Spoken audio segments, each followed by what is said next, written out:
Moi, je connais tous les hivers à Paris, les lits de réanimation sont totalement saturés. Nous transférons des patients à Orléans, à Chartres, tous les hivers. En temps normal déjà. En temps normal. Avant la période Covid, on n'en parlait jamais. Avant la période bien sûr, Covid. on n'en parle pas. Alors que nous, on en parle tous les jours. On demande des lits supplémentaires.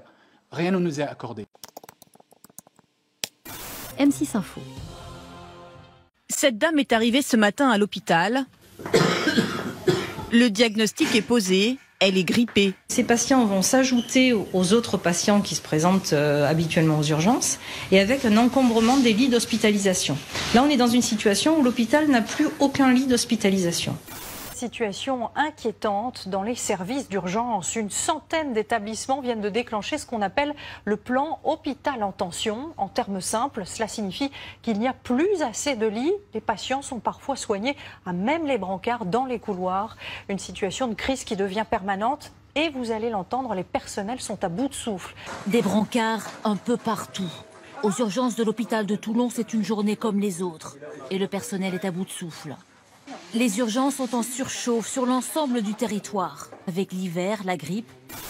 Dans cet hôpital de région parisienne, les malades de la grippe affluent. L'hôpital est surchargé. On est actuellement en état de saturation d'hospitalisation. On n'a plus de place à l'hôpital. On appelle les soins de suite rééducation, les unités gériatriques aiguës. Ils sont pleins. Et on ne sait pas très bien où à mettre ces patients-là. Aux urgences de Lorient aussi, l'hôpital sature. Dans les couloirs ce matin, les patients attendent parfois plus de 20 heures sur des brancards avant d'obtenir un lit. La pénurie de lits, un classique que l'hôpital de Haute-Pierre doit gérer chaque hiver. Quand il n'y a plus de lits, on fait au mieux, on a recours un petit peu aux cliniques aux alentours, aux hôpitaux. Il y en a certains qu'on peut gérer aussi en ambulatoire. Et sinon, le cas échéant, il y a des gens qui passent la nuit sur des brancards parce qu'on n'a pas le choix. Le corps médical, lui aussi, est débordé. L'ensemble du service fonctionne à flux tendu. Pas sûr que la situation s'améliore dans les prochaines semaines.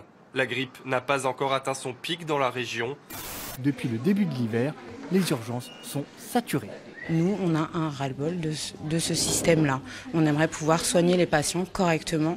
L'agence régionale de santé a visité hier les urgences pour analyser concrètement la situation, mais aucune réponse n'a été encore apportée.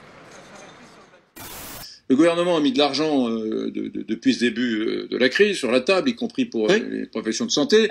Il y avait 5000 lits de réa, 5000 lits de réa au mois de mars. Il y en avait apparemment 25 000 en Allemagne. Ouais. Là, et il y en a toujours 5000. Et là, on nous dit, non mais il y en a 5000, mais attention, il y a tellement eu d'opérations qui ont été déprogrammées, reprogrammées, qu'il y en aura encore moins de disponibles au mois d'octobre qu'au mois de mars. C'est-à-dire qu'on a mis des milliards d'argent du contribuable. Le contribuable a été généreux, il a bien voulu payer ses impôts, il a bien voulu financer ça, pour se retrouver dans une situation où il y a moins de lits de réa en octobre qu'au mois de mars. Et c'est du délire. Et c'est pire que ce que tu dis, parce que en plus de ça,